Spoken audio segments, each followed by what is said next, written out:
Bonsoir à tous.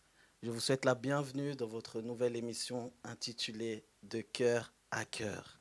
Alors toi qui es connecté à cet instant, tu es au bon endroit. Je t'invite à prendre place dans ton fauteuil parce que nous allons passer 50 minutes, mais 50 minutes de qualité. Nous sommes dans l'émission appelée De cœur à cœur parce que nous sommes là pour parler de cœur à cœur. Le thème de cette émission, ça s'appelle Tu aimeras ton prochain comme toi-même. C'est un commandement que Dieu nous a donné, d'aimer notre prochain comme nous-mêmes. Alors qu'est-ce que ça veut dire tu aimeras ton prochain comme toi-même? Nous allons essayer de le découvrir ensemble tout au long de cette émission et nous allons rattacher en fait ce commandement qui parle d'amour, nous allons le rattacher dans nos relations au quotidien. Que ce soit toi qui es chrétien au sein de ton assemblée, au sein de la vie chrétienne, ou que ce soit en dehors même de la vie chrétienne, dans la communion fraternelle. Qu'est-ce que cela veut dire aimer son prochain comme soi-même?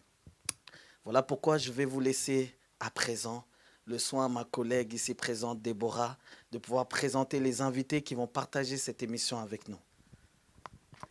Bonsoir à tous, c'est la sœur Déborah. Donc, nous sommes ici présents sur le plateau de Victoire Live avec comme thème Tu aimeras ton prochain comme toi-même.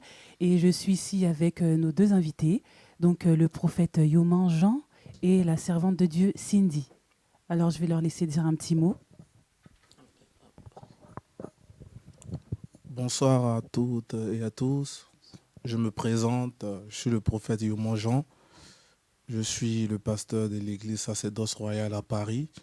Et c'est un honneur pour moi de me retrouver sur ce plateau-là pour partager ce thème que je trouve passionnant, important, surtout à cette ère où l'amour commence peu à peu à quitter nos cœurs. J'espère que le Saint-Esprit va nous conduire et on passera une très belle émission. Merci à vous. Bonsoir à tous, je suis la servante de Dieu Cindy, de l'église La Grâce Divine. Donc ce soir, c'est pour moi un privilège d'être présent dans cette émission. Je pense, comme mon frère qui vient de dire, l'amour aujourd'hui se fait rare dans le monde. Et je pense qu'on a tous besoin d'entendre ces quelques mots que nous allons partager ce soir. Que Dieu nous bénisse et que le Saint-Esprit soit au contrôle. Amen, amen, amen. Donc vraiment, ce soir, nous sommes là vraiment avec des personnes que j'apprécie beaucoup. Ce sont vraiment des jeunes qui sont là, qui ont donné vraiment leur vie à Jésus-Christ. Ce sont vraiment des jeunes hommes, des jeunes femmes en fait, qui se sont dévoués pour servir leur Dieu. Je veux dire simplement à une personne qui est en train de regarder cette émission, que peu importe l'âge que tu peux avoir, peut-être que tu as 18 ans, peut-être que tu as 20 ans, peut-être que tu dis « Ah, je suis jeune, comment est-ce que je pourrais me consacrer à Dieu ?» Mais je veux te dire une chose, qu'il n'y a pas d'âge pour se consacrer à Dieu.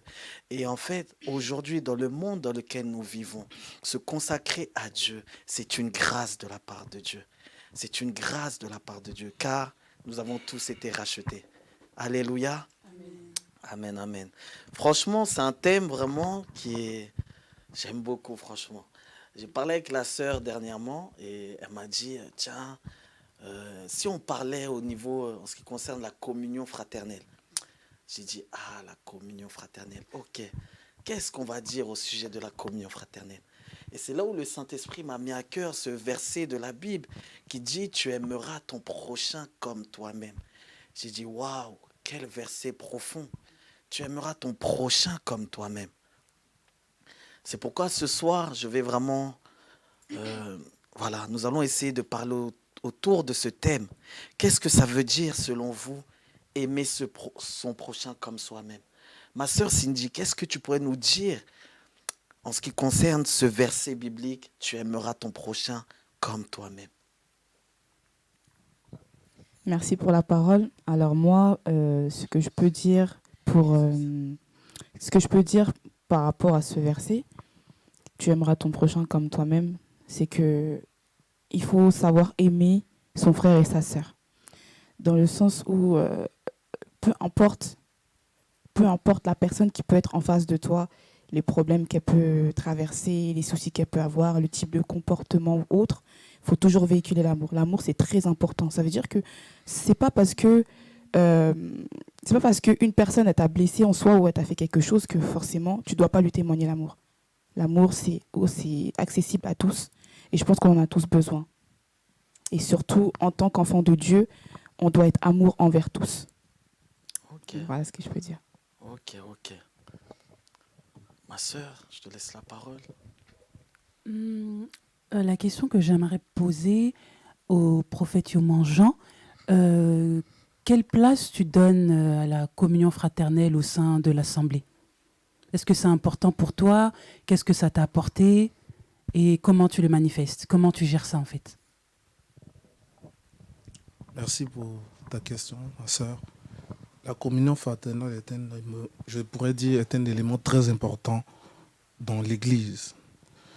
Vous allez voir que dans Acte 2, à partir du verset 42, la Bible mentionne le fait que, après la prédication de l'apôtre Pierre et que 3000 âmes ont été gagnées, la Bible déclare qu'ils ont demeuré ensemble dans la prière, dans les enseignements des apôtres et dans la communion fraternelle. Ok. Ce qui veut dire que c'est un point très important, la communion fraternelle. On ne peut pas dire que nous sommes frères et sœurs s'il n'y a aucune communion entre nous. Donc c'est un élément très important qui solidifie, qui encourage, qui édifie. Et toute assemblée où il n'y a aucune communion fraternelle ne peut grandir, ne peut évoluer. Donc pour moi, la communion fraternelle est un élément clé dans l'Église. D'accord. Par rapport à ce que tu viens de dire, c'est très intéressant parce que voilà, je pense qu'on a donné une définition, on va dire, biblique, tu vois, de la communion fraternelle, de l'amour. Mais maintenant, si on rentre un peu en pratique, tu vois, parce que nous sommes chrétiens par la grâce de Dieu, nous venons chacun de différentes assemblées par la grâce de Dieu. Mais aujourd'hui, en fait, est-ce que vous constatez, en fait, de manière générale, est-ce que vous constatez qu'aujourd'hui, l'Église, corps du Christ, de manière générale, en fait, nous vivons comme nous mettons en pratique en fait ce commandement que nous pouvons voir en fait d'aimer son prochain comme soi-même. Est-ce que vous avez le sentiment quand vous allez à l'église, quand vous êtes parmi les chrétiens en fait aujourd'hui, qu'il y a encore cette notion de communion fraternelle qui est visible en fait au sein des chrétiens, au sein des assemblées, au sein des églises. Est-ce que tu vois ça par exemple, ma sœur Cindy? Merci beaucoup pour la question. Actuellement, dans nos églises, l'amour se fait très rare. L'amour se fait très rare. Après, j'ai un verset qui est dans Jean 13, verset 34, qui dit « Je vous donne un commandement nouveau, aimez-vous les uns les autres comme je vous ai aimé. Vous aussi, aimez-vous les uns les autres. » Et verset 35 aussi, qui dit « À ceux-ci, tous connaîtront que vous êtes mes disciples si vous avez de l'amour les uns envers les autres. » Qu'est-ce qui te fait dire en fait qu'aujourd'hui l'amour c'est rare en fait dans les assemblées? Comment tu peux En fait, moi personnellement, par rapport à mon expérience personnelle, quand on arrive à l'église, la plupart du temps, on a tendance à rencontrer des personnes assez froides, bon, il y a diverses personnes, je ne peux pas vraiment détailler, mais il y a diverses personnes. Et souvent, on a tendance à rencontrer des personnes, exemple, tu viens avec ta bonne humeur, tu es dans la joie. Le but, c'est que on doit transmettre cet amour-là. Ça veut dire que dans nos églises, quand on arrive, on n'a pas tous le même cœur, on n'a pas tous les mêmes façons de voir les choses, on n'a pas tous la même façon de penser. Donc, toi qui sais que Dieu nous recommande et nous donne ce commandement, le mieux serait de la mettre en pratique. Mais ne le mettons pas en pratique. Ça veut dire qu'on peut arriver dans une église, on peut nous donner un message. Mais toi, qu'est-ce que tu fais de ce message? Tu ne le mets pas en pratique. Donc, en priorité, Dieu nous demande d'être amour envers notre prochain, nos frères et nos sœurs. Mais ça, c'est le premier commandement que Dieu nous donne, mais on ne le fait pas. Tu trouves qu'il n'y a pas, en fait, tu trouves que dans les assemblées, généralement, les gens ne mettent pas suffisamment en pratique, en fait, l'amour de Dieu? Non, du tout. Non. D'accord. Pour toi, c'est quoi l'amour de Dieu en gros? L'amour de Dieu, c'est dans 1 Corinthiens 13, il nous dit l'amour est patient, l'amour supporte tout. D'accord. Donc, en fait, l'amour, c'est... Franchement, je manque les mots, mais l'amour, c'est quelque chose qu'il faut expérimenter, c'est quelque chose qu'il faut En fait, c'est quelque chose, c'est vrai que c'est pas facile pour tout le monde d'être amour, parce qu'il y en a, ils traversent des situations, des circonstances qui font qu'ils oublient. Mais après, je sais pas si mon frère a quelque chose à dire, mais Qu'est-ce que tu je penses, suis toi, vraiment- prophète Dioman, par rapport à ça, par rapport à tout ce qu'elle est en train de dire? Si je comprends bien, en fait, elle dit en fait que aujourd'hui, dans les assemblées, on entend beaucoup de prédications, etc. On a souvent la théorie, mais il n'y a pas la pratique, en fait, en ce qui concerne l'amour. Est-ce que toi, dans ton cas, dans ton cadre de vie quotidiennement, est-ce que tu remarques aussi, en fait, que de manière générale, il y a un manque d'amour dans le corps du Christ? Je veux toucher un point en m'appuyant sur un verset biblique. La Bible nous dit, et je pense que la majorité des chrétiens connaissent ce verset. Est-ce que tu peux juste rapprocher un peu, voilà. La majorité des chrétiens connaissent ce verset, Jean 3,16. Yes. Car Dieu a tant aimé le monde qu'il a donné son Fils unique, afin que quiconque croit en lui ne périsse point, mais qu'il ait la vie éternelle. L'amour en Dieu, c'est donné. Ok. Donc si je veux maintenant faire le parallèle avec ce que nous vivons dans nos églises, il y a un manque d'amour parce que les gens n'ont plus à cœur de donner. Ok. Quand tu dis donner, tu parles donner de quoi? Donner, c'est dans tous les domaines. D'accord. Sur le plan spirituel, sur le plan émotionnel et sur le plan physique, qui est financier.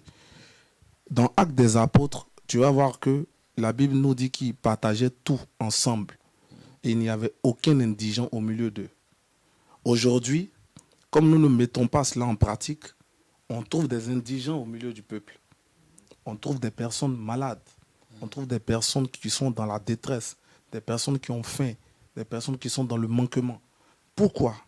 Parce que cet amour qui est égal à donner a disparu. Aujourd'hui, dans l'Église, c'est plutôt l'individualisme qui est développé, l'égoïsme. Et voilà pourquoi nous rencontrons tant de problèmes. Tant de problèmes. Dieu s'est mis à un niveau qui s'est oublié lui-même dans sa position de Dieu pour donner son Fils. Alors, c'est-à-dire qu'en tant qu'enfant de Dieu, je dois manifester pareille chose. Il y a des personnes aujourd'hui qui sont découragées parce qu'on ne les assiste pas spirituellement. Elles se retrouvent seules à se débattre dans la prière. Personne n'a le temps. Il y a des personnes qui souffrent de manque de visite, de manque d'appels, de manque d'SMS, juste pour prendre des nouvelles. Au jour d'aujourd'hui, il y a des personnes qui souffrent de certains péchés qui les fatiguent. Mais à qui se confier? Quelle est cette personne de confiance avec qui je peux partager ce secret-là que demain je n'entendrai pas?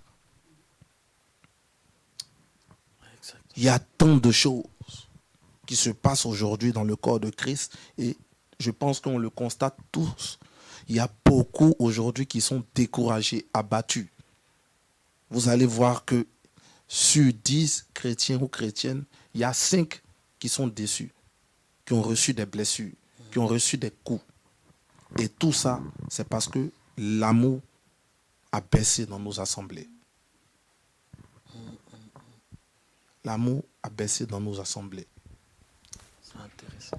Et la question que je voudrais poser, c'est comment agir envers une personne, par exemple, qui a été frustrée, blessée, qui n'accepte plus qu'on puisse, par exemple, l'approcher, l'aborder, qui prend toujours ses distances. Quand l'église finit, amène, et rentre chez elle. Quelle disposition tu peux avoir face à une telle personne? Alors, une personne blessée, le mot déjà blessé veut dire qu'elle a besoin d'être guérie. Alors, pour que la guérison arrive, il faudra que celui qui souhaite apporter la guérison dans la vie de cette personne puisse aborder un sentiment de patience. Un médecin, quand il est en face de quelqu'un qui est malade, donne un traitement. Qui parle de traitement, parle de temps. Ce n'est pas à la minute. Donc, voici où encore l'amour se manifeste. Comme elle a touché 1 Corinthiens 13 tout à l'heure, La Bible nous dit, dans 1 Corinthiens 13, que l'amour est patient. Donc si tu veux gagner cette personne blessée, il va falloir que tu uses de patience. Dans cette démarche, dans ce processus-là, cette personne-là peut même te blesser toi. Parce qu'elle cherche à se dégager. Elle cherche à faire ressortir toutes ces blessures-là. Donc, dès que toi, tu t'intéresses à elle, elle se dit que voici la personne sur qui je peux déverser ça. Donc, si tu n'es pas patient ou patiente, arrivé à un moment, tu vas arrêter. Tu vas te dire, c'est plus la peine. Fais comme tu veux. Mais pourtant, ce n'est pas ça. Moi, je me rappelle que j'ai dû passer près de 8 mois à discuter avec une maman sur WhatsApp pour pouvoir la gagner. Et pour pouvoir l'emmener aux eaux du baptême. 8 mois. Elle ne voulait pas que je l'approche, elle ne voulait pas que j'arrive chez elle, elle ne voulait rien du tout. J'ai patienté. Chaque matin, je lui emmenais un texto. Chaque matin, je lui emmenais un message. Chaque matin, je lui emmenais un texto. Chaque soir, un message. 8 mois de communication par WhatsApp. Et quand elle a été vraiment touchée par cette patience-là, et par une personne qui s'intéresse à elle, elle m'a dit, maintenant, tu peux venir. Wow. Et elle s'est ouverte. Elle m'a dit pourquoi elle était si braquée. C'est une personne qui a beaucoup donné, qui avait beaucoup investi, et elle a été blessée. Donc, elle a déversé vraiment toute sa colère. Elle a accepté de se faire baptiser et de remarcher avec le Seigneur. Voilà. C'est vraiment très touchant ce que tu dis, parce que aujourd'hui, je pense que dans le corps du Christ, de manière générale, on ne voit pas, en fait, surtout du côté, on va dire, des serviteurs de Dieu. En fait, je pense qu'il y a de moins en moins de serviteurs de Dieu qui ont ce cœur-là, comme tu as dit, qui peuvent prendre en fait du temps pour vraiment en fait entretenir les âmes. Tu vois, c'est un triste constat en fait. C'est qu'on peut remarquer aujourd'hui que dans le corps du Christ, beaucoup veulent servir Dieu, mais avec des ambitions en fait de gloire, des ambitions d'élévation, des ambitions de richesse, d'atteindre un certain statut, mais on oublie en fait les âmes. Alors que moi, par exemple, quand moi je lis ma Bible, tu vois, je sais pas, quand je lis ma Bible, vous allez m'expliquer, moi je vois Jésus qui disait en fait que le bon berger donne sa vie pour ses brebis. Amen. Je ne sais pas si c'est un verset qui est encore contemporain ou c'est à l'époque de Jésus. Qu'est-ce que tu en penses? Le bon berger est celui qui donne sa vie pour... Parce qu'aujourd'hui, on a l'impression que le bon berger, c'est celui à qui les brebis donnent leur vie pour lui. Tu vois? C'est-à-dire que le berger est là, la brebis, elle est là. C'est à toi, la brebis, de donner ta vie pour engraisser le berger. Et c'est comme ça que Dieu te bénira. Mais moi, quand je lis ma Bible, en fait, si elle n'a pas changé depuis... Jésus dit, le bon berger, c'est celui qui donne sa vie pour ses brebis. C'est-à-dire que Jésus dit qu'il y a un troupeau de 100 brebis, sur un troupeau de 100 brebis. S'il y en a une qui s'égare, le bon berger laisse les 99 autres et va chercher la brebis égarée. Mais aujourd'hui, est-ce que c'est encore des choses qu'on peut voir? Ou peut-être c'est à l'époque de Jésus. Est-ce que c'est encore contemporain? Je ne sais pas. Qu'est-ce que tu en penses, ma sœur Cindy? Dis-moi tout de cœur à cœur. Alors, moi, on est sans tabou ce soir. Moi, ce que je pense, c'est que par rapport à ce que tu viens de dire, exemple, les hommes de Dieu, là, je ne vais pas citer, hein, mais la plupart des hommes de Dieu, ils ont tendance à faire leur service, mais à oublier qu'il y a des âmes et des personnes avec qui il faut parler, il faut communiquer. Et je pense que, comme le frère Yoman vient de dire, le prophète Yoman vient de dire, qu'il faut avoir la patience. La patience. Donc, je pense que si aujourd'hui, les hommes de Dieu de nos jours, ils avaient la patience aussi de parler à, je sais pas, ils ne peuvent pas parler à tout le monde non plus, mais de parler à quelques personnes, de faire des suivis et ainsi de suite, qu'on puisse léguer les rôles, de pouvoir prendre des nouvelles, de pouvoir parler à chacun de... Au moins que l'homme de Dieu puisse parler au moins à chacun de ses fidèles. Je pense que ça pourrait faire avancer les choses. Et il y aurait aussi une considération. Il y aurait aussi une considération et surtout, Dieu, il s'est donné en rançon pour nous. Il a été crucifié à la croix pour nous. Ça veut dire que il l'a fait pour tous. Il n'a pas réfléchi. Il ne s'est pas dit non, je vais le faire pour telle personne. Il l'a porté et il a tout porté à la croix. Et si ça, ce n'est pas un acte d'amour, je ne sais pas comment on peut appeler ça. D'accord. Donc, je pense qu'aujourd'hui, le fait que, comme tu viens de dire, sur 100 brebis, il y en a une qui s'est égarée forcément. Dieu va le rattraper. Pourquoi? Parce qu'il reste quand même précieux pour lui, pour Dieu. D'accord. Donc, peu importe la personne qu'elle ait traversé des choses ou qu'elle ait fait des choses, Dieu l'aime quand même. Ok. Tu peux pécher et faire des choses qui peuvent ne pas glorifier Dieu, oui, d'accord, mais ce que je peux dire, c'est que Dieu va quand même t'aimer. Ouais. C'est- Donc en fait, tu dis que Dieu dissocie les personnes de leurs actes, en fait. Je comprends bien. Oui. Ça peut t'arriver de tomber, ça peut t'arriver de te laisser séduire, entre guillemets, par le diable, mais ça n'empêchera en rien que Dieu va continuer à t'aimer, en fait. Voilà, Dieu Alors aime que tout nous, le on monde. a peut-être du mal à faire cette dissociation. L'être humain aujourd'hui, lorsque par exemple quelqu'un va te faire du mal, tu vas avoir du mal de dissocier l'acte qu'il a fait, qui est mauvais, qui t'a peut-être blessé, avec la personne. C'est-à-dire tu vas lui coller cette étiquette et tu vas rester avec elle, avec ça, ça va nourrir en fait quelque chose en toi en fait. C'est ça. En fait, franchement, enfin, ce que je peux dire, c'est que de nos jours, en fait, il faut vraiment, comme il a dit, il faut avoir la patience. Ça veut dire qu'il faut vraiment prendre le temps, en fait, de parler à la personne petit à petit et surtout de le pousser vers Jésus. Parce que Jésus, s'il est amour, c'est que nous aussi, on doit être amour. Si nous, on est amour, on doit leur transmettre l'amour de Jésus en nous. Et souvent, on est là, on parle d'amour, on dit oui, il faut s'aimer les uns les autres. Mais si toi, tu n'as pas l'amour en toi, comment tu peux transmettre l'amour à quelqu'un, à une personne devant toi qui n'a pas cet amour-là? Mm. Tu ne peux pas donner quelque chose que tu n'as pas. Tu dois toujours donner ce que toi, tu as. Pour moi, c'est ça. D'accord.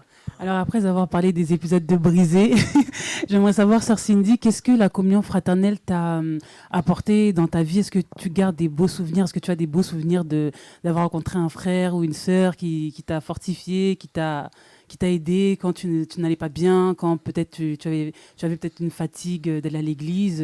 Un bon souvenir, quoi. Des souvenirs, j'en ai tellement. En fait,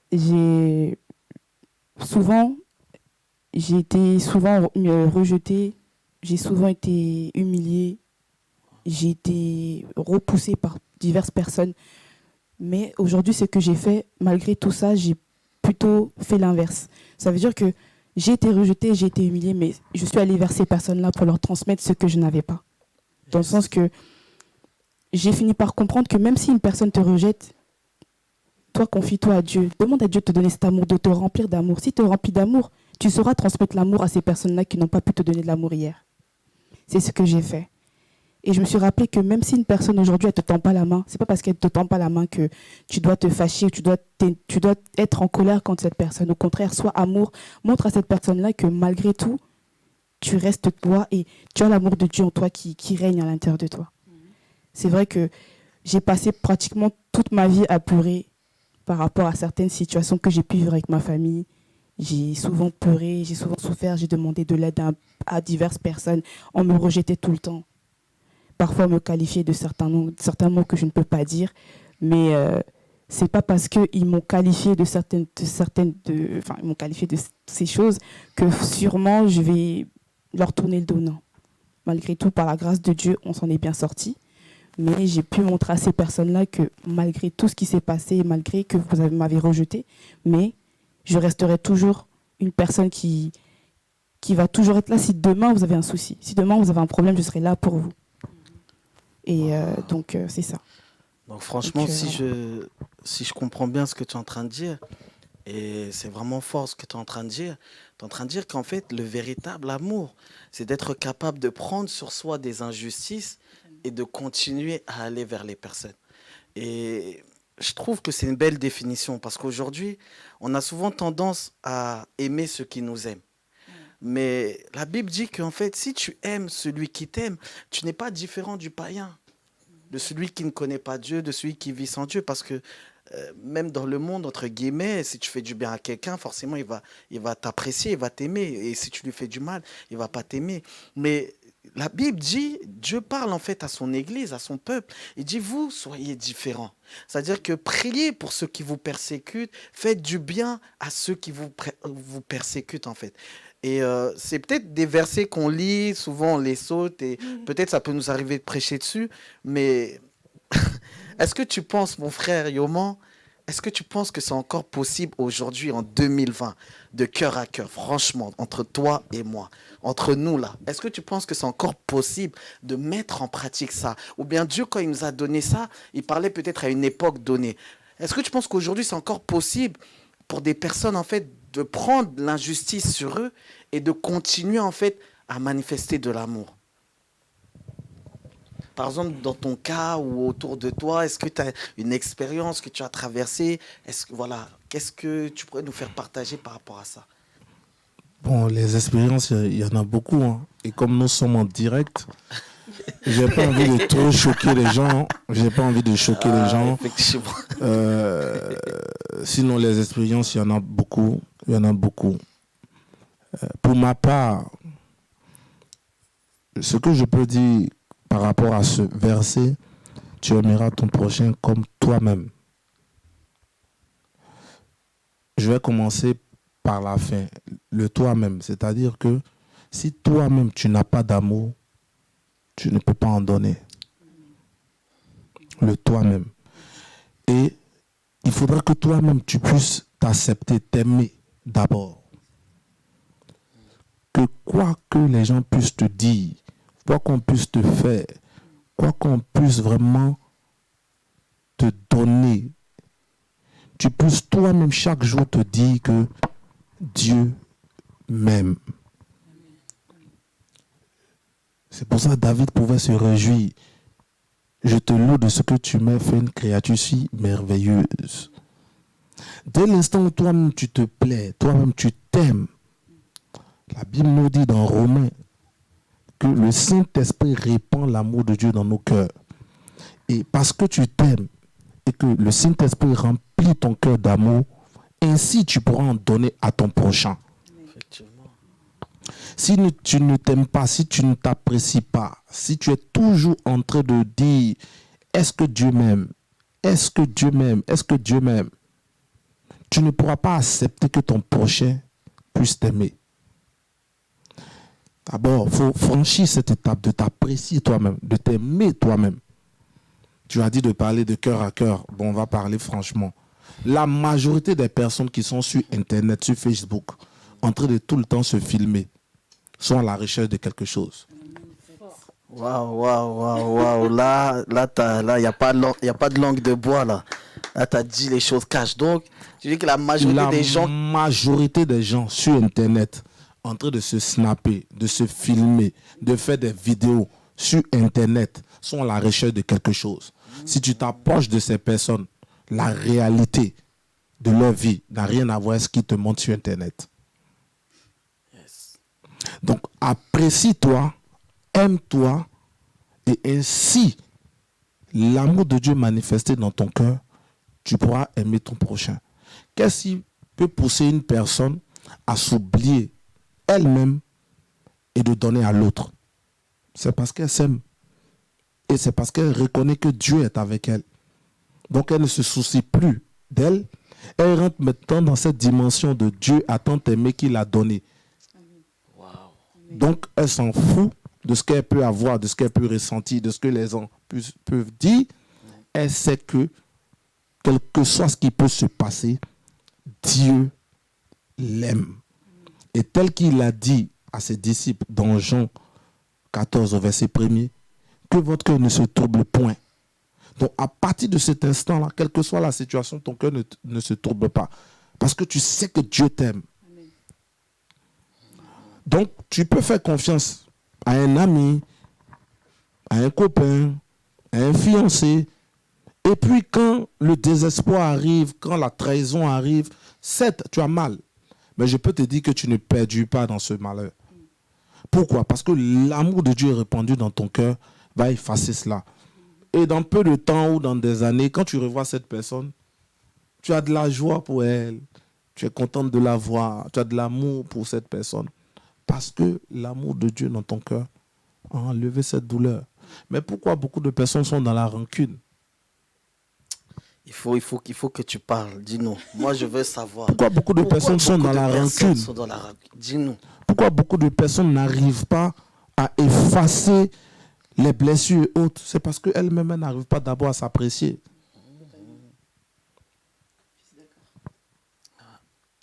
Frère, moi, je me suis mis ça dans ma tête.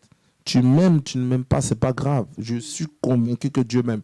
Pour te dire, j'aime passer plus de temps dans la présence du Seigneur qu'avec personne d'autre. Pour ceux qui me connaissent, pour ceux qui me côtoient, bon, ça fait partie de ma vie un peu personnelle.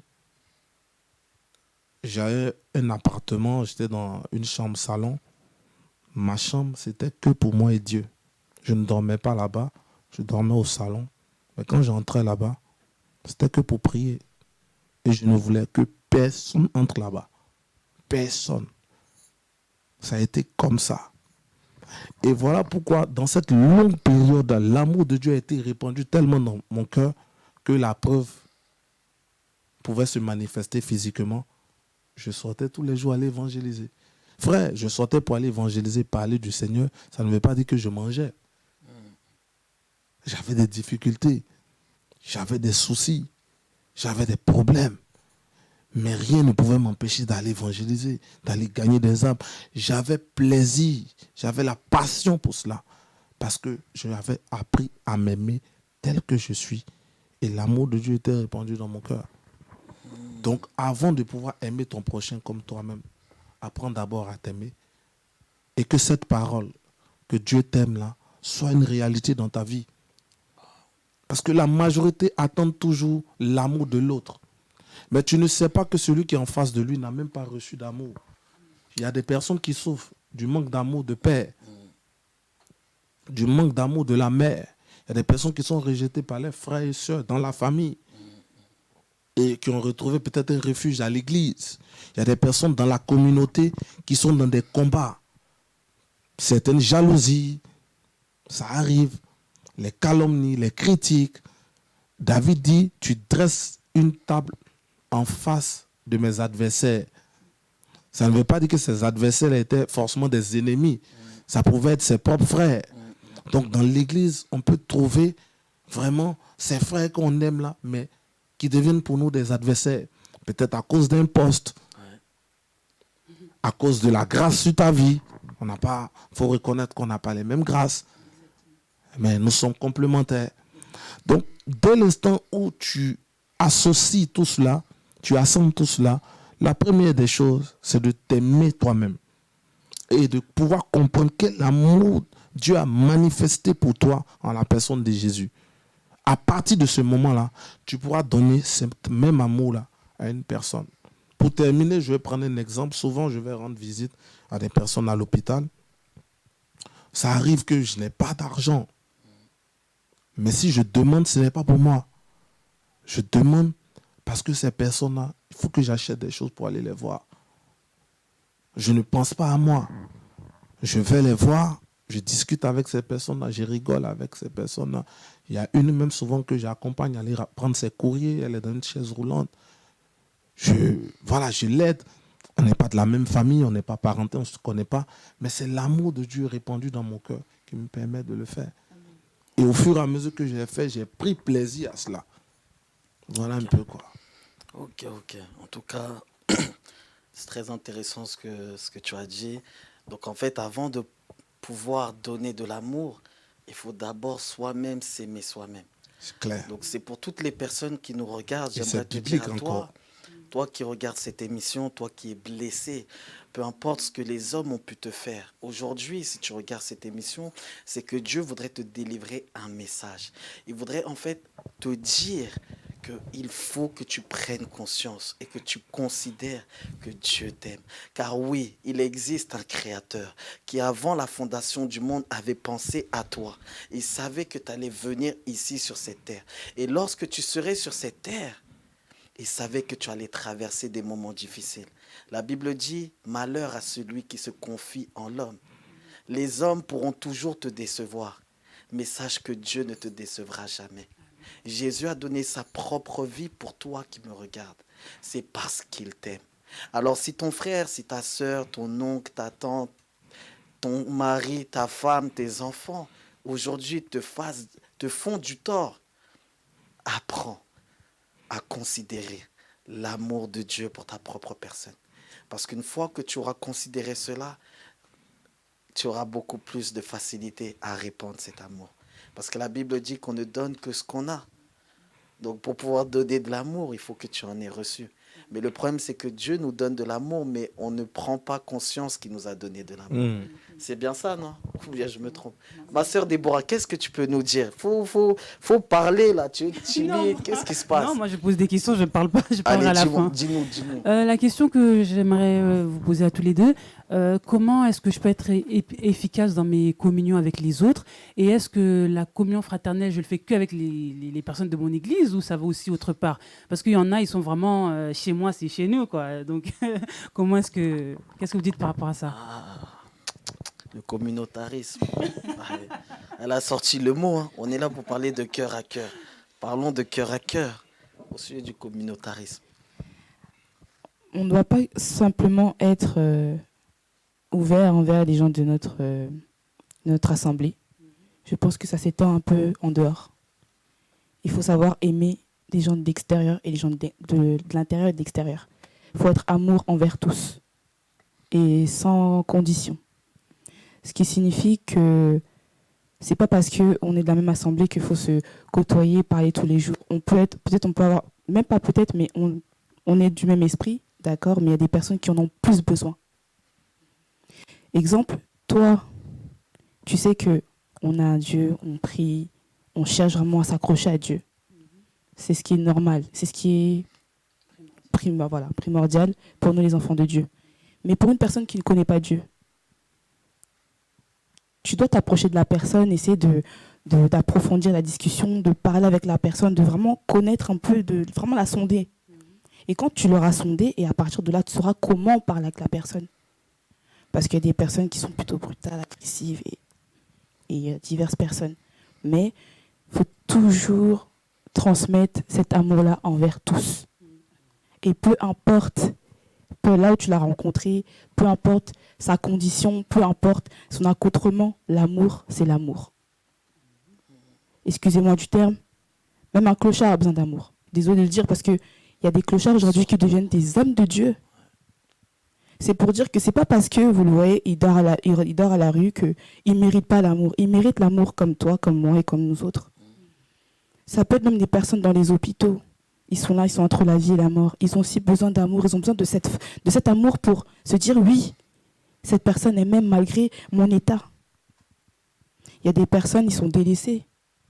Il suffit qu'on les approche, nous qui avons Jésus. C'est à nous d'aller vers eux, de leur transmettre cet amour-là. Et eux, en retour, ils reviendront. Ils ne viendront pas parce qu'on leur a transmis l'amour, mais ils verront Jésus au-dedans de nous qui est l'amour. Yes. Donc, je pense que l'amour... je pense qu'on ne devrait pas être proche de nos frères et sœurs dans nos assemblées, mais on devrait le partager, le communiquer aussi en dehors avec les gens, les païens, comme on les appelle. Ils ont besoin de cet amour-là. Parce qu'aujourd'hui, dans les temps de la fin, le diable est tellement rusé qu'il utilise tout pour distraire le monde.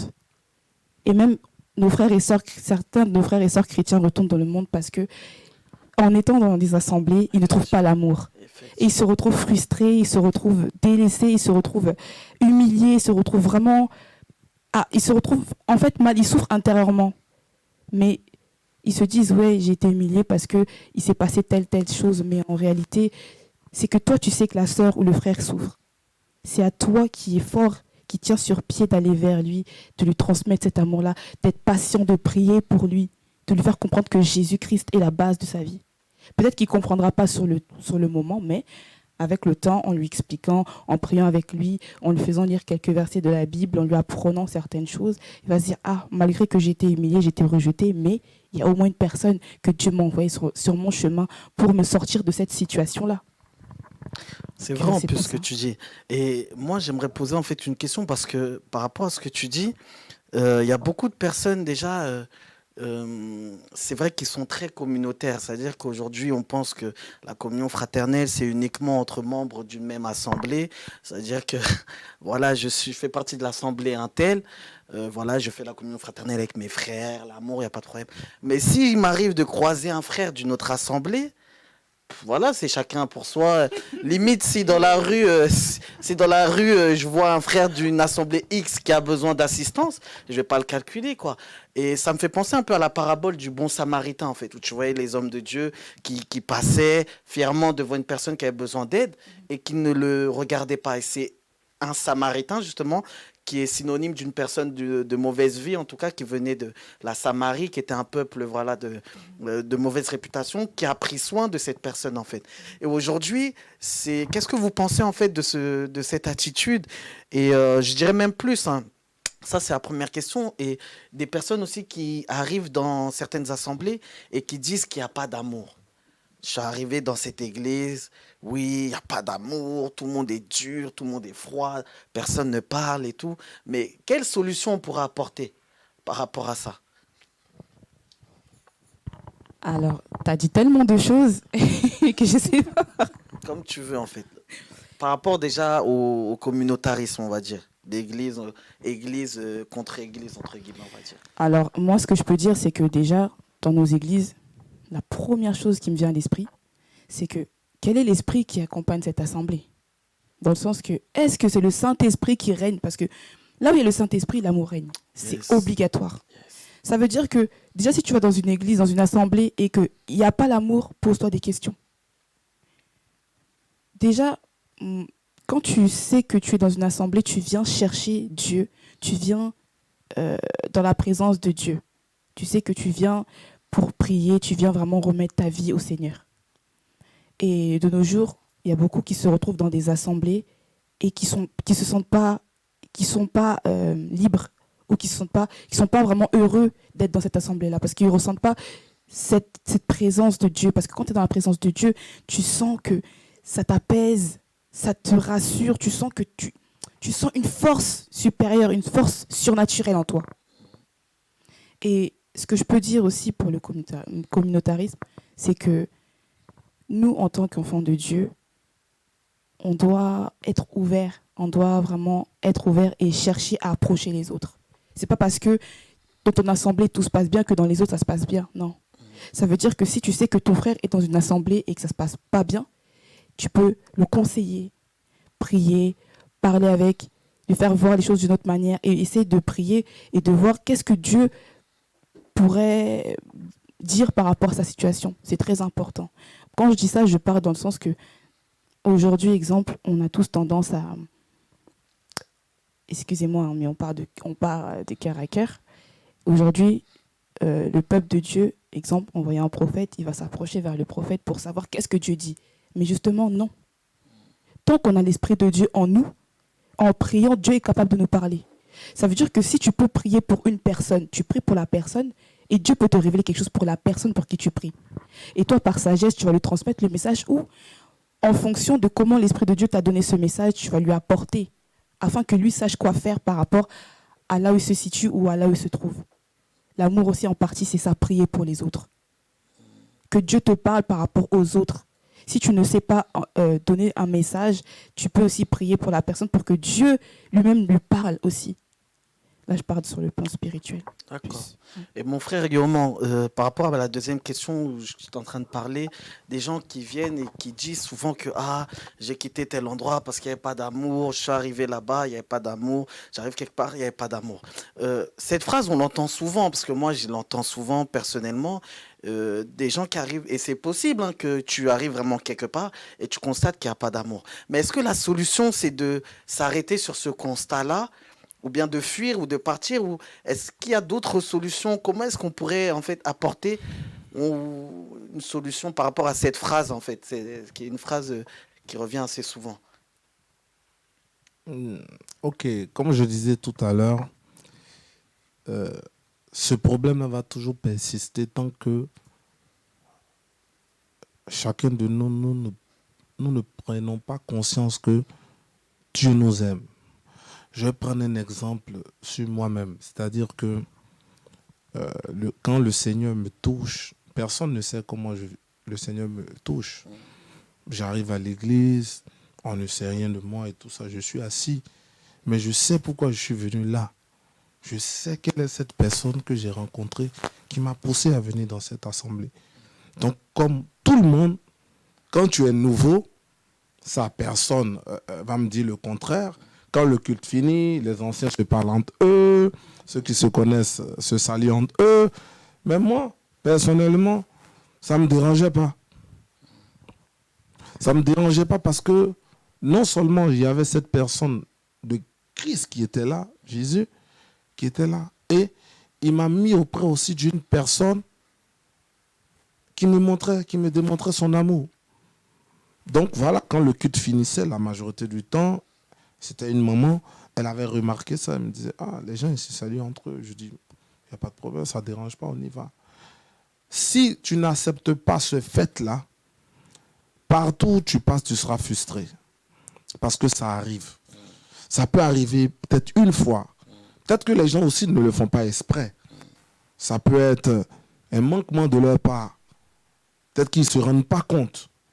Donc, toi, personnellement, il faudrait que d'abord tu apprennes à t'aimer, reconnais l'amour de Dieu pour toi d'abord. Et c'est clair que Dieu va susciter des personnes pour venir t'apporter cet amour-là que tu recherches. Tu vois, je prends un autre exemple qu'on a eu. On était à l'église et il y avait une sœur qui était venue parce que vraiment elle était dans la recherche de l'amour et tout ça. Et personne n'a remarqué. Personne n'a remarqué. Elle venait, mais elle avait besoin de cette communion-là, fraternelle, cet amour-là. Et personne ne l'avait remarqué. Et voilà. Je dirais, le pire est arrivé dans ses recherches de l'amour, tout ça. Elle est tombée sur une djihadiste, sur Internet. Commençait à lui dire, lui, il va l'aimer, il va faire tout ça. L'amadouiller, elle s'est retrouvée de la France en Syrie. Imaginez comment l'amour peut te pousser à la folie. Wow. Donc elle était dans l'amour de Christ, elle était chrétienne, elle s'est retrouvée jusqu'en Syrie. Voilà. Elle était dans l'église, donc elle a pas recherchait, elle n'a pas trouvé. Elle est partie chez les musulmans, mais chez les extrémistes Voilà. encore plus en Pour fait. trouver. D'accord. Le gars lui a fait croire à cet amour-là, mais arrivé sur place, c'était autre chose. Donc pour te dire qu'il y a beaucoup qui souffrent de ce problème au milieu de nous. Mais ce que ces personnes n'ont pas encore compris, c'est qu'il faudrait qu'elles apprennent elles-mêmes à s'aimer. Mon frère, je ne peux te donner au-delà de ce que j'ai. Effectivement. Donc comment savoir si la personne qui est en face de toi a l'amour que toi tu recherches? Peut-être qu'il n'en a même pas lui-même. Non, peut-être que lui-même il n'en a pas, qu'il est en train de chercher. Donc tu attends, tu te dis que mais il fera un geste d'amour, il ne le fait pas. Parce que peut-être, je prends un exemple. Nous, par exemple, les Africains, par exemple, on demeure dans l'amour en démontrant par les gestes. Tu comprends? Par les mots, c'est rare. Donc souvent, quand on est jusqu'à un certain âge, nos parents ne nous disent pas « je t'aime ». Effectivement. Bon, maintenant, j'ai grandi. Moi aussi, je fais un enfant. Il entend ses amis, ses parents lui disent « je t'aime, mon petit chou ». Mais lui, il n'a jamais entendu ça. Mais les gestes sont là. Hein. Oui. Tout ce qu'il demande, on lui donne et tout ça. Mais le petit attend quelque chose. Pourquoi? Parce que le parent lui-même n'a jamais reçu un « je t'aime ». On ne donne que ce qu'on a pour conclure. Non, c'est vraiment vrai ce que tu dis. Et maintenant, je vais toucher le point de communautarisme ou quoi, là, je ne sais quoi. Là. Vraiment, c'est vraiment dommage. Pourquoi? Parce qu'on parle de réveil. Ouais. Il ne peut avoir de réveil s'il n'y a pas de communion entre nous. Voici une preuve. Tu as ton assemblée. Ouais. La sœur a son assemblée. J'ai mon assemblée. La sœur a son assemblée. Ouais. Ça m'est arrivé de lui demander des services. Parce que j'avais besoin qu'on me soutienne en ce qui concerne le domaine des chantres et tout ça. Elle nous a trouvé un pianiste et tout ça. Imaginons que j'étais dans mon coin, je fais l'œuvre seul. Comment cela allait se faire? Nous sommes dans un corps. Effectivement. Et le chef, c'est Christ. Yes, amen. Ça, il faut que les gens l'entendent bien. Nous sommes dans un corps et le chef, c'est Christ. Est-ce que tu peux répéter une troisième fois? Nous sommes dans un corps et le chef, c'est Christ. Ah, franchement. Si je peux aider un frère, une soeur, quelle que soit sa communauté, je le fais.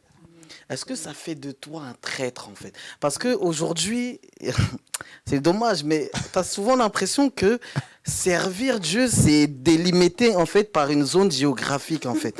C'est-à-dire que je sais, quand j'entre dans une porte d'une assemblée, là, je commence à balayer, je sers Dieu, je prends le micro, je sers Dieu, je chante, je sers Dieu. Dès que j'ai traversé une autre porte, c'est terminé. Je suis plus serviteur de Dieu, en fait. Et si je m'en vais servir Dieu je pars en vacances, par exemple, dans un pays, dans une destination. Là-bas, il y a une église. On est dimanche. J'ai l'habitude, le dimanche, d'aller prier mon Dieu. Je vais dans l'église là-bas et, je sais pas, je constate que je peux, par exemple, balayer dans l'église et tout. Est-ce que je suis un traître parce que je suis parti servir dans notre assemblée? Ou bien on sert Jésus, en fait, ou c'est comment? On comprend mal les choses. C'est-à-dire que Dieu est un Dieu d'ordre. Effectivement. Donc, je suis dans une assemblée. J'ai une autorité. Je travaille sous cette autorité. Je veux aller aider. Je veux participer à un programme. Je veux aller soutenir. Je fais part Effectivement. à l'autorité qui me dit, vas-y, il y a ça, il y a ça, il y a ça. Ouais. Ok, j'y vais.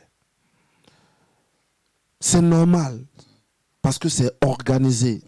Dieu est un Dieu d'ordre. Maintenant, il y a l'extrême où on ne veut même pas que tu bouges, où on ne veut que tu ne fasses rien du tout. Ça, c'est l'extrême. Et arrivé à un moment, il faut arrêter. Vous savez, ça part souvent trop loin. Où tu as des personnes que tu estimes, des personnes que tu aimes, parce que tu as bougé aujourd'hui pour répondre à l'appel. On leur dit, n'ayez plus de relation avec celui-là. C'est dommage. Attends, je me suis posé une fois la question, je dis, est-ce que vous savez que les premiers disciples de Jésus sont les disciples de Jean-Baptiste? Effectivement. Parce que la Ou Bible bien dit- si on n'a pas la même Bible, je ne sais pas. Mais Jean-Baptiste dit, Voici l'agneau. dans Jean 3, voici l'agneau de Dieu qui ôte le péché du monde. À ce moment-là, la Bible dit, il y a deux Qui le quitte et qui suit. pour aller suivre Jésus. Bon, Jésus est-il traître en ce moment? Parce que Jean-Baptiste est son cousin. Donc il a trahi son cousin et lui a volé ses disciples. Je suis désolé, non. Ouais. Je suis désolé, non. Mais Jésus, pendant qu'il était là et que Jean-Baptiste va être en prison, Jean-Baptiste va emmener des disciples vers Jésus pour poser la question. C'est-à-dire qu'au moment où Jésus était là, Jean-Baptiste avait encore des disciples. Pour dire que C'est vrai en plus. quel que soit ce que tu peux mettre comme barrière, il te sera donné que ce que Dieu a prévu que tu aies. Effectivement. Et comme Jésus pouvait dire, je n'ai perdu aucun de tout ce que tu m'as donné, si ce n'est le fils de la perdition, c'est-à-dire que Dieu a déjà lui-même dans sa divinité, dans son omniscience et omniprésence, un quota qu'il t'a donné. C'est à toi d'en prendre soin. C'est à toi d'en prendre soin. Si une brebis ne se sent pas prise au sérieux, elle n'est pas nourrie, elle n'est pas enseignée, qu'elle trouve, elle juge bon, selon la conviction du Saint-Esprit, de pouvoir aller voir ailleurs, mais tu ne t'en prends pas à la brebis. Il faut t'en prendre à toi-même, parce que tu n'as pas rendu cette brebis disciple. Aujourd'hui où je suis là, je ne vois aucun bishop qui peut me faire quitter de là où je suis. Pourquoi? Parce que je suis enseigné, parce que je suis formé, parce qu'on m'a donné ce qu'il faut pour pouvoir grandir et évoluer. Voilà un peu ce que je peux dire. Moi, j'aimerais un petit peu rebondir sur l'histoire de la jeune femme là, qui était partie en Syrie. Dans les quelques minutes qui nous restent. Ouais. Ma question, c'est la place des dons spirituels en fait, dans la communion fraternelle. Parce que je peux offrir un chewing-gum à mon frère, un vêtement, mais c'est important les dons spirituels? Les dons spirituels sont très importants dans la communion fraternelle. Voyez-vous, la manifestation des dons spirituels, c'est pendant la communion fraternelle. C'est pendant qu'ils étaient ensemble dans un même lieu que le Saint-Esprit est descendu. Et il a déversé sa grâce. Donc, pendant que nous communions ensemble, pendant que nous partageons des choses ensemble, la grâce du Saint-Esprit se répand au milieu de nous.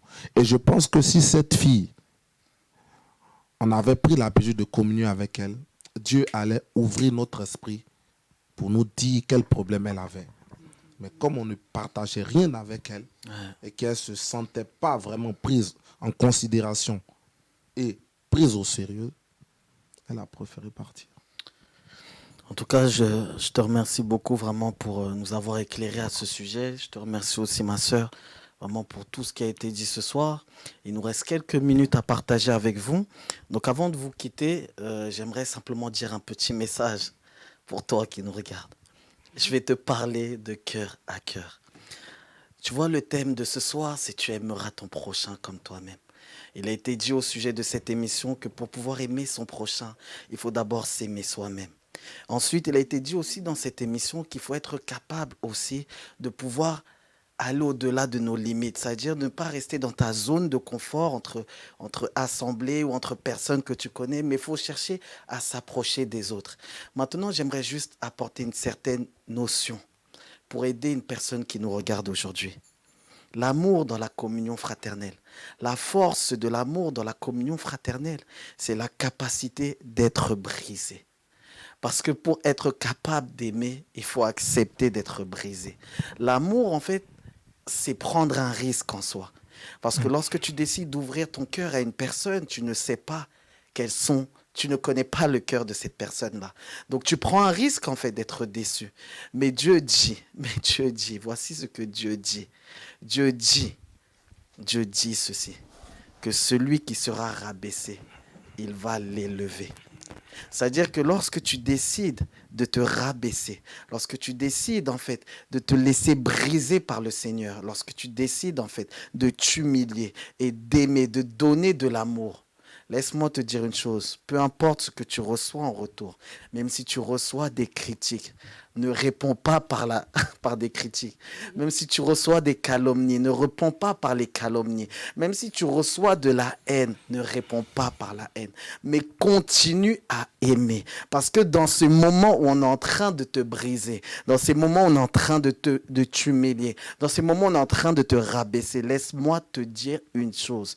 Ton Dieu est en train de préparer ton élévation. Ton Dieu est en train de préparer ton élévation. Lorsque tu réponds au mal qu'on t'a fait, en fait, tu t'es fait justice toi-même. Donc en soi, Dieu, il vous regarde tous les deux, il ne peut plus intervenir dans l'histoire. Parce qu'il t'a giflé à la joue gauche, tu l'as giflé à la joue droite. Donc pour Dieu, l'affaire est close. Mais par contre, lorsqu'on te gifle, mais toi, tu continues à aimer. C'est pas facile à mettre en pratique ce que je dis. Mais par la grâce du Saint-Esprit, tout est possible à celui qui croit. Lorsque tu reçois de la haine, des critiques, des injures, de la trahison, mais que tu réponds par l'amour, laisse-moi te dire une chose. C'est là où tu appelles en ta faveur l'Éternel des armées, celui qui combattra pour toi. Et il t'élèvera devant tes ennemis. Il t'élèvera devant tes ennemis. L'amour, une valeur très importante. Une valeur essentielle aujourd'hui. Alors toi qui nous as écoutés, j'espère que vraiment tu as pu saisir en fait cette notion. Et pendant les quelques minutes qui nous restent, je vais laisser la parole à une servante de Dieu vraiment, à qui Dieu a fait une grâce vraiment, de pouvoir adorer son Dieu par sa voix. Elle va essayer de nous chanter un petit cantique en ces quelques secondes pour que nous puissions nous dire au revoir. Et moi, quant à moi, je vous donne rendez-vous la semaine prochaine, c'est-à-dire lundi prochain à la même heure, pour l'émission intitulée SAS, Sagesse, Amour et Sainteté, toujours sur Victoire Live. Toi qui nous as regardé, si tu as été béni ce soir, je t'invite à partager ce live, afin que d'autres personnes puissent être bénies aussi, que des personnes peut-être qui ne comprenaient pas bien l'amour puissent être bénies. N'hésite pas à aimer et à partager, car en partageant, tu gagnes aussi des âmes, pour la gloire du Seigneur. Alors, notre sœur Déborah, nous t'écoutons. Qu'est-ce que tu as prévu pour nous ce soir? Nous voulons être bénis par ta voix. Bon, déjà, avant de chanter, moi, j'aimerais dire les bienfaits que ça a apporté déjà l'amour dans ma vie au sein de ma communauté, la communion fraternelle. Déjà, ça a élargi mon cœur. Ça m'a apporté des frères, des sœurs, des oncles, des mamans, des tontons. Ça m'a prise à m'ouvrir, ça m'a brisé, ça m'a formé. Vraiment, moi, ça m'a fait du bien. Alors, je vous souhaite à tous d'expérimenter et de donner cet amour autour de vous parce que c'est très important. Et du coup, j'aimerais chanter ce chant-là qu'on chantait quand on était petit, qu'on nous a appris à l'école. Mais c'est une chanson qui est très forte. Elle est courte, mais elle est forte. La meilleure prière, c'est l'amour. La meilleure prière, c'est l'amour. Si tu ne sais pas aimer, tu ne dois pas prier.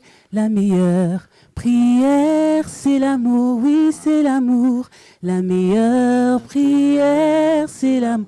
Oui, c'est l'amour. Meilleure prière, c'est l'amour. Oui, c'est l'amour. Si tu ne sais pas aimer, tu ne dois pas prier.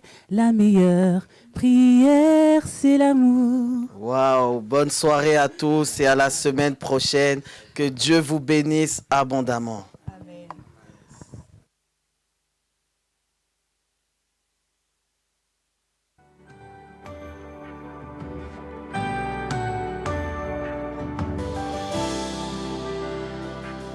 Si je cachais quoi que ce soit, tu le verrais, tu le saurais, rien ne t'est caché. Si mes lèvres en auraient ton nom, mais que mon cœur était éloigné, tu n'y prendrais pas plaisir. Ce que tu cherches va bien au-delà des mots, va bien au-delà des chants. C'est une vie qui t'est entièrement consacrée dans le secret. Quand les hommes ne me voient plus, quand j'ai devancé l'aurore, je veux tout laisser jusqu'à avoir un cœur d'adorateur.